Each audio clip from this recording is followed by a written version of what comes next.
more defensive weapons for Ukraine, and at the same time, a de facto carte blanche for Putin to attack us for another 50 days.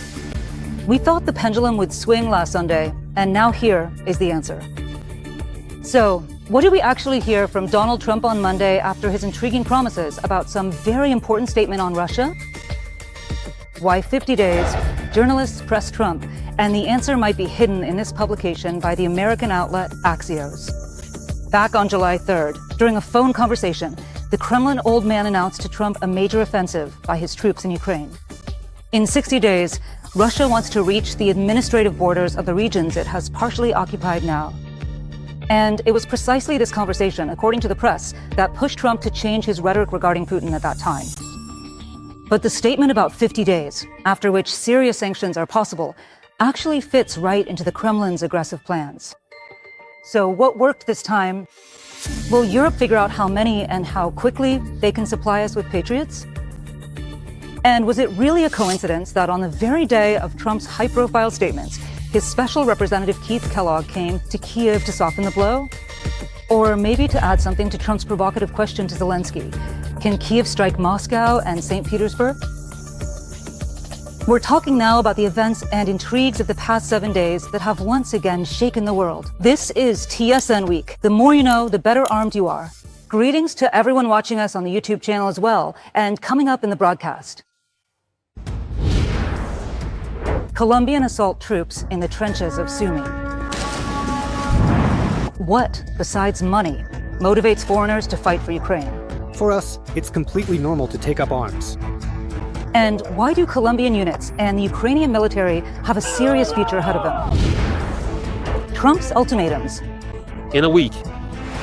In 2 weeks. In 2 or 3 weeks. Is there a risk that, for Europe's money, we'll be given outdated weapons from the U.S. arsenal? Has Putin really managed to scare Washington for good? It's important to change the rules of the game with Putin.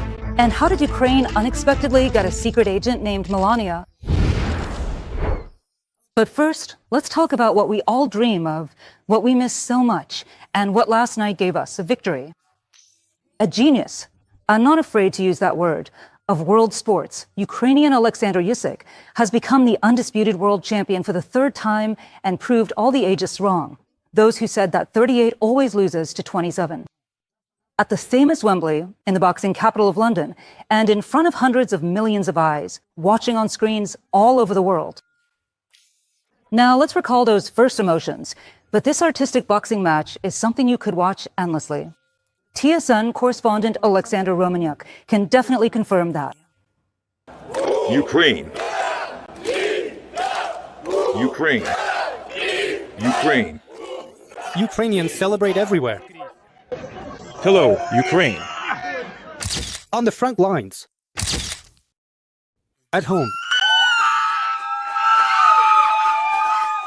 On the streets. Aston.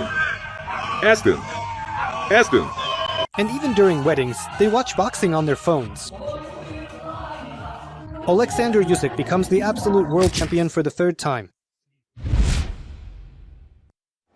In the fifth round, Usyk knocks out the Briton Daniel Dubois. The secret weapon the boxer will later share is Ivan. With a punch named Ivan. This punch, it's called Ivan. This left hook, the one that goes bam bam, that's Ivan. Ivan. Ivan is a Ukrainian name. Ivan, well, he's this big, strong guy who lives in a village and works on a farm. A real tough Cossack. What's your name? Such a Cossack. What is your name? My name is Ivan. An English phrase that millions will quote. Even before it began, this fight became a real meme hero. And it all started with the Usyk versus Dubois press conference. The Brits promoter claimed that the fight would be Daniel's show. To which Usyk replied with a single phrase. Don't push the horses. This phrase was supposed to mean don't rush or take it easy. However, in English, the correct version is actually hold your horses. As a result, Dubois' promoter didn't understand it and asked him to repeat it. The repeat didn't work either. He asked the translator, but the translator turned out to have a sense of humor and translated the same phrase. Don't push the horses. Actually, this meme existed in Ukraine even before.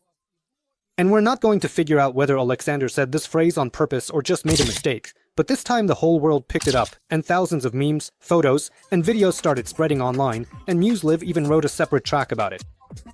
Even Ukrainian officials picked up the phrase, and the British definitely appreciated it, because after the victory, even the match host quoted it as advice for Dubois. But it's not just about the humor. Alexander's achievement is unique from a sporting perspective. He won at the Olympics, has never lost a single fight in the professional ring, beat many champions twice, became the undisputed champion in 2 weight categories, and twice in the heavyweight division, something that has never happened before in boxing history. And that's considering that for Alexander, this was a significant challenge, since he is much smaller in size than everyone he has beaten. That's why every fight required incredible preparation and discipline. But for Ukraine and the world, Alexander's fights have long been about much more than just sport.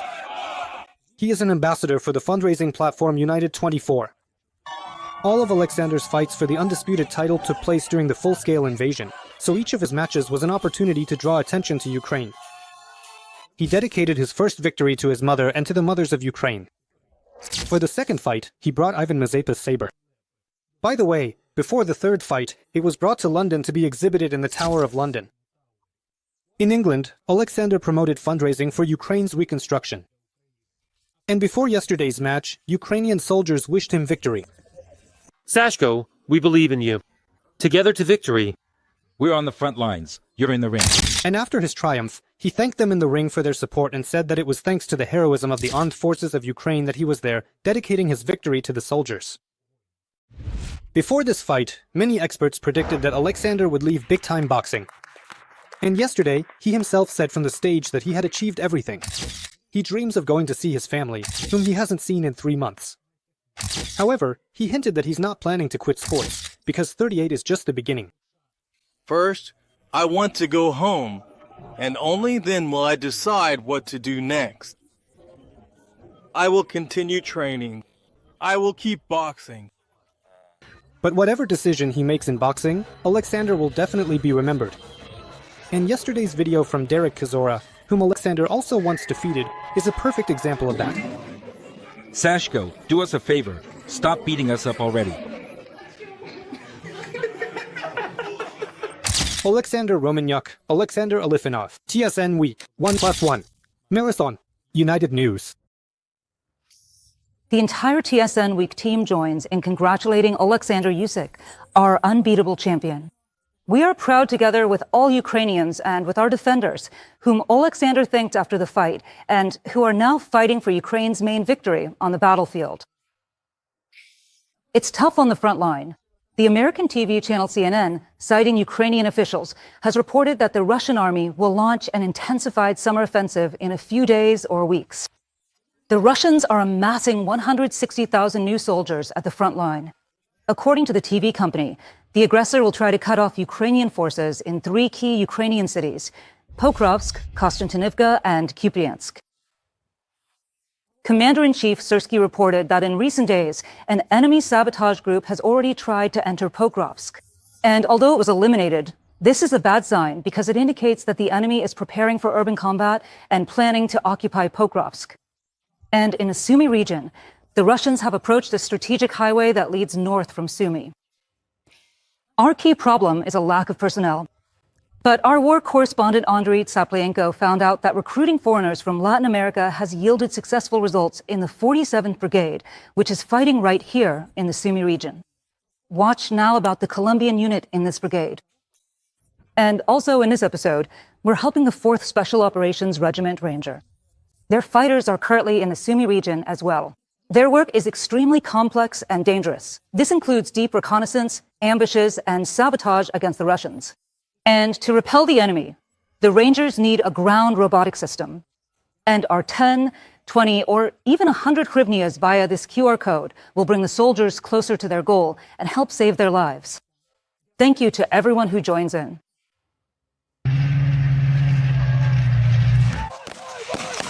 The Rook unit in the 47th Brigade is called the Colombian unit.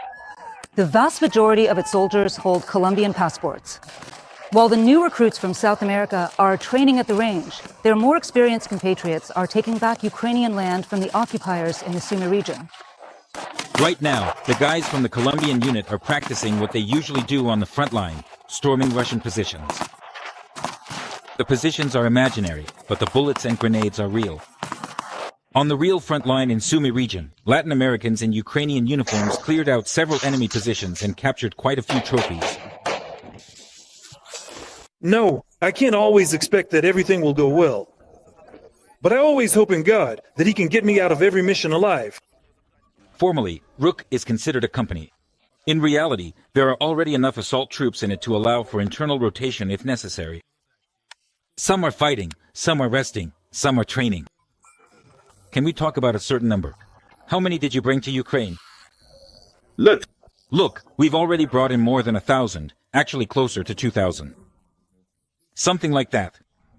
Hamlet, an ethnic Armenian, the commander and organizer of the unit, never questioned whether there should be a foreign company in the 47th Brigade. He just went ahead and did it. He doesn't bother himself with other Hamlet-like questions either. Each of them has their own motivation. Their motivation is their own personal interest. I didn't ask. I'm not interested. They fight. They do everything as they should. The rest doesn't interest me, whatever their motivation is. But that's interesting to us. What made people travel thousands of kilometers to come and defend Ukraine? Among the many reasons is the financial one. That's the Colombian's preference. I'm Colombian. I'm 27 years old. My military career as a professional soldier began in Colombia. I do this to help the Ukrainian people, as well as to help my family and secure an income for myself.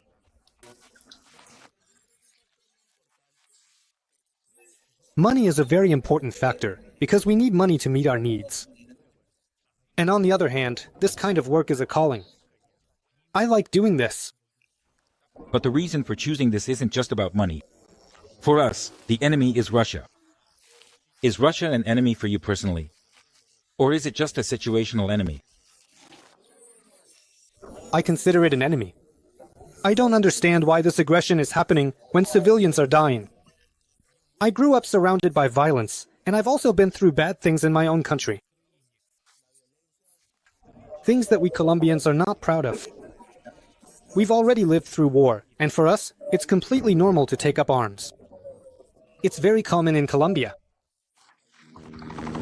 La violencia, violence. That's what this guy calls his civil war, where the government fought against communist groups. Most Colombian soldiers who joined the 47th Brigade believed that the guerrillas were supported by Russia. That was always known. Always they supported illegal leftist armed groups. That's how it always was. This guy from Peru has the call sign Stubborn. 15 years of service in a Peruvian special unit can't even compare to what he saw in 8 months in Ukraine. Since this is a battlefield, you can't expect everything to always go according to plan.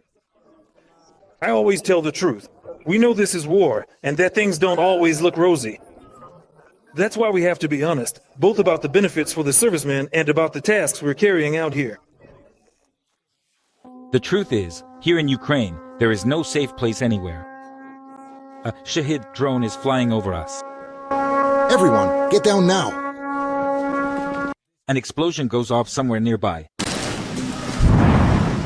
Colombians have never seen a war like this back home.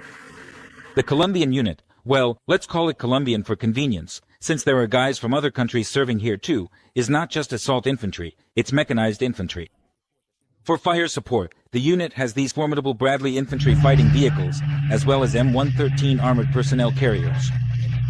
And there are already trained crews for this complex equipment.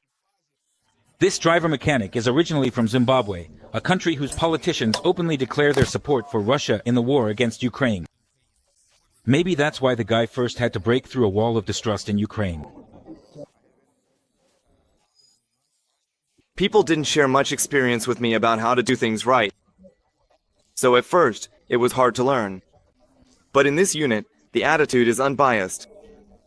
And the commander here is a great person. He doesn't look down on people and lets them show what they're capable of.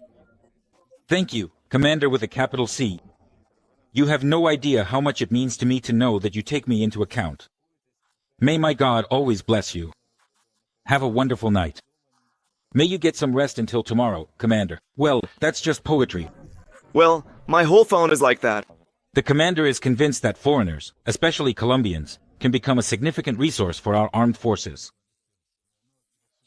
Look, based on the applications we have. In just a month, it's really easy. There are at least 1,000 volunteers who want to come, at the very least. Just buy them tickets, and they'll all come. In Colombia, attitudes toward volunteers are mixed. There is no specific law in the country that prohibits Colombians from serving in the military in Ukraine. However, left-wing politicians are slowing down this kind of recruitment, citing international conventions. At the same time, Colombian military leaders acknowledge a direct benefit for Colombia because it's the recruits who go to Ukraine, but what returns home is a modern, well-trained army. Colombia gets a ready-made army and a soldier who understands what war is, and all the modern things that come with it. He's seen it all. He understands everything. He knows it all. The army itself becomes stronger. Serving in the Ukrainian armed forces gives Colombians the opportunity to quickly climb the ranks of their military careers back home. But first, you have to come out victorious in the war in Ukraine, or at least drive the Russians out of Sumy region. Glory to the heroes. Glory to the heroes. Andriy Tsaplienko, Alexander Kleinin, Artem Blavatniy, Carmen Marquez, Serhiy Profilov. TSN Week, 1+1, Marathon, United News. Stay with us, Kellogg. You'll be our air defense. The 3-day visit to Kiev by the special representative of the U.S. president sparked a bunch of memes among Ukrainians. Even President Zelensky told an American publication that Putin is clearly afraid of America because for 2 nights after General Kellogg arrived, the Russians barely shelled Kiev, although they did strike other Ukrainian cities. So our jokes are actually quite sad. And what about Kellogg himself? What did he manage to do in 3 days of his visit, besides taking part in the celebrations for Ukraine's Statehood Day? And why did he spend only 3 days here when his visit was announced to last a whole week? There are currently no answers to this or the last question. But there is a comment from the general about Ukrainian drones. He was shown about 30 different types. Kellogg said he was impressed by the speed of innovation, and now the U.S. must adapt. His impression may help facilitate a major deal between the U.S. and Ukraine on the production and sale of drones, which Presidents Zelensky and Trump have discussed. According to Prime Minister Sviridенko, it is already being prepared for signing. Well, General Kellogg was also shown how many American chips we find in drones from Russia and Iran. He took photos of all of them. What will come of it? We'll see. But Kellogg's main task, it seems, is to be the eyes and ears of Donald Trump in Ukraine and to gather up-to-date information to update his own plan for ending the Russia-Ukraine war. These sticks and carrots for both sides, which he wrote about back in April 24, aren't really working so far. Putin systematically deceives Trump. And during this visit, Kellogg met not only with President Zelensky, but also with the country's top military leadership. Our intelligence officers gave Kellogg their data on the Kremlin's plans up to 2036, which indicate that Russia is preparing for a major war not only against Ukraine, but also against NATO countries. I think General Kellogg could have discussed this with the chief of the British General Staff, Tony Radakin, who, coincidentally, also came to Kiev. Well, the main message from the envoy of the President of the United States, that support from America will continue, was obviously very timely for us, especially on Monday, when, after threatening promises and a meeting with the NATO Secretary General, the world heard from Trump. Putin has been given another 50 days of impunity. So what is this ultimatum really worth? And what is the essence of the announced aid to Ukraine, which the leaders of European countries themselves heard about for the first time live on air? Our international correspondent Yana Slusarchuk analyzes the situation. We've gathered all of Putin's recent ultimatums. In a week. In 2 weeks. In 2 or 3 weeks. In 2 weeks. In about 2 weeks. And we're figuring out how the latest one is different from the others. We will impose very strict tariffs if there is no peace agreement in 50 days. What kind of tariffs are these? I'll explain in a minute.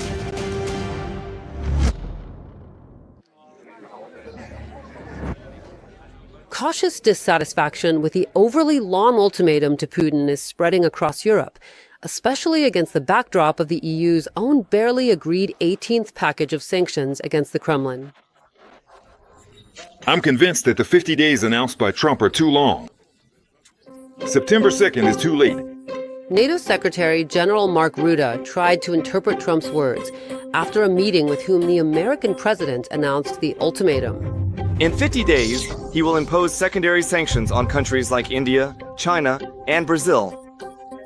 So I strongly urge these 3 specific countries, if you are in charge of them, you should pay close attention, because this could hit you very hard. Please, call Putin, tell him to take peace talks seriously, otherwise this will hit you massively. 50 days is almost 2 months. The time frame is unpleasant, but not unacceptable if you don't take into account that this is far from the first deadline Trump has set for Putin this year. So far, Putin has consistently missed them, seeing time and again that there are no consequences. It started on April 24th after a record Russian attack on Kiev with ballistic missiles and drones.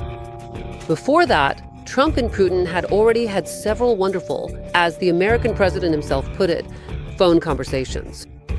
The Americans had even more wonderful negotiations with the Russians in Saudi Arabia. It didn't help. And then Trump addresses the Kremlin leader through his social network. I'm not happy with the Russian strikes on Kiev. It wasn't necessary and it's very badly timed. Vladimir, stop! 5,000 soldiers are dying every week. Let's make a peace deal. The press wasn't satisfied with the explanations. Are you considering additional sanctions against Russia? What will you do if Putin refuses to talk? I'll answer that question in a week.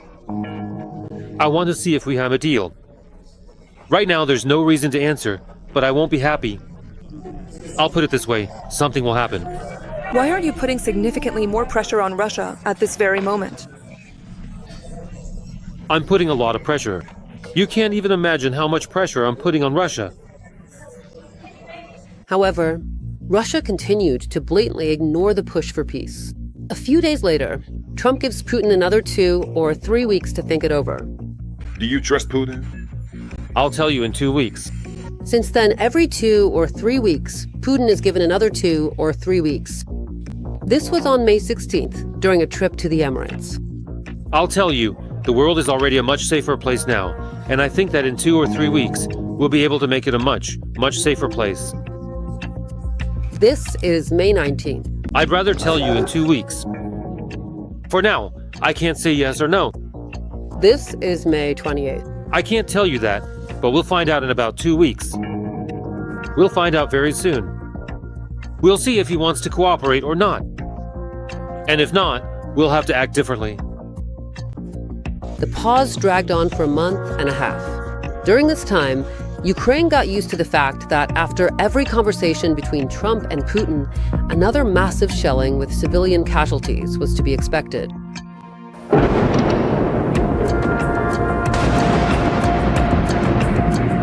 And the destruction of residential buildings. The American president is starting to feel that Putin is literally destroying his tough guy reputation.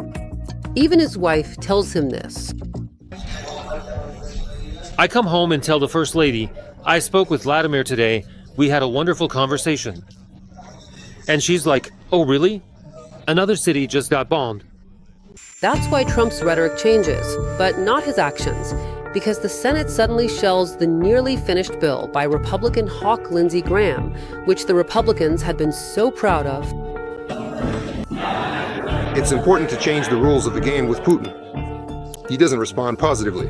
The country wants to stop the war, but Putin doesn't. Yesterday, it was clear that the president wants to change the situation. This law will give him a significant lever of influence over China and India, who are helping Putin's war machine. The bill, supported by 85 senators from both parties, provided for 500% secondary tariffs on goods from countries that still buy energy resources from Russia, such as China, India, or Brazil. But on Monday, during a meeting with Rutte, Trump mentioned a figure 5 times lower. 500% tariffs. Well, you know, that's pretty meaningless, in my opinion, because at a certain point it just doesn't matter anymore. 100% will work just the same. But yeah, I want to make it 100%. And where they'll end up, I don't know. Maybe they'll also go with 100, or maybe they'll go with 500. The Senate got the hint and stepped aside the very next day. The leader of the Republican majority in the Senate, Jeffrey Thune, says, since Trump has his own plans, the law isn't needed for now. Against the backdrop of the flattering Mark Rutte, who, in the Oval Office, enthusiastically talked about what a talented negotiator the American president is and how Putin should now be afraid of him, the reaction of the EU's chief diplomat is rather cool. On the one hand, it's very good that Donald Trump wants to put more pressure on Russia. On the other hand, 50 days is a very long time because we see that Russia is killing innocent people. Trump himself, of course, doesn't see it that way. Why are you giving Putin an extra 50 days to wage war in Ukraine? I don't think 50 days is very long, and it could even be faster. I don't think 50 days is very long. They should be asking Biden these kinds of questions. However, to the usual accusations against the much-hated Biden, a new emotion has been added, a sense of resentment toward Putin. This is how strategic ambiguity works in the hands of the most unpredictable president of modern times. Just a few hours after these words, several newspapers, starting with the Financial Times, reported that in a conversation with Zelensky, Trump directly asked whether he could strike Moscow and St. Petersburg. And Zelensky supposedly replied, "Give us the weapons, and we'll hit them." Trump had to provide clarification. Should Zelensky focus more on targeting Moscow or go deeper into Russia?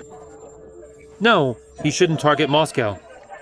But signals like these are interpreted in the Kremlin completely differently than how they sound in public. Because, firstly, the occupant of the White House doesn't say anything about strikes deep inside Russia. Secondly, he denies that such discussions could have taken place.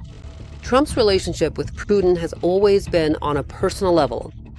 He can't afford to outplay himself in public, since he already almost sees himself holding the Nobel Peace Prize for stopping someone else's war. He's already managed to fool many: Bush, Clinton, Bush, Obama, Biden, but not me.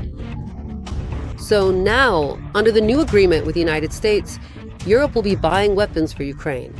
This is supposed to strengthen Putin's motivation to think about peace. It's both aid to Kiev and a benefit. This is how Trump explains to his voters why weapons for Ukraine are no longer the wastefulness he used to talk about for so long. On the old continent, they see it differently. If we're paying for these weapons, then it's our support. If you promise to give weapons, but say that someone else will pay for them, then you're not really giving the weapons, are you? A number of countries are responding to the proposal to buy Patriots for Ukraine.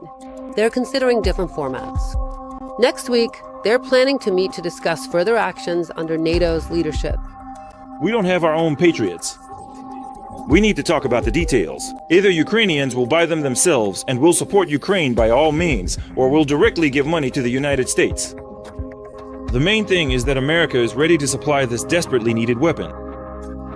For obvious reasons, Ukrainian military officials do not comment on the quantity, variety, or speed of deliveries. Former ambassador to Kiev and now Atlantic Council analyst William Taylor offers his own version of why the new Patriots could arrive in Ukraine fairly quickly. It seems that what President Trump and the NATO Secretary General were talking about is that European countries have their own Patriots. And these Patriots can be transferred to Ukraine fairly quickly. After that, Europeans will buy replacements from American manufacturers. This will help deliver the systems to Ukraine quite quickly. The recent news that the United States postponed Switzerland's turn for Patriots in favor of Ukraine's urgent need gives hope that something is indeed changing. Because speed is the most important thing here. Yana Slice-Archuk, Kennedy Shula, Victoria Pismena. TSN Week, 1+1. United News Marathon. Yes, speed is crucial here, and the details of this new motivation are revealed by the Wall Street Journal. The states are reallocating the supply of American weapons to free up more Patriots for Ukraine. Priority will be given to those allies who are ready to hand over weapons from their own stockpiles to us. For example, Germany has already been moved to the top of the queue to receive the Patriot system, which will allow them to give Ukraine the 2 systems they currently have. According to the magazine, more agreements between the U.S. and its allies to provide additional weapons may be signed next week. It is already known that on Monday, U.S. Secretary of Defense Pete Hegseth will hold a virtual meeting with other NATO defense ministers to discuss aid to Kyiv. And on Wednesday, a separate meeting of countries that possess Patriot systems will be held under the leadership of NATO's Supreme Allied Commander Europe, Alexis Grinkwich. And there's one more important point for us from this publication. These individual agreements with NATO members may include not only defensive, but also offensive weapons, which the alliance countries will provide to Ukraine and then purchase from the United States.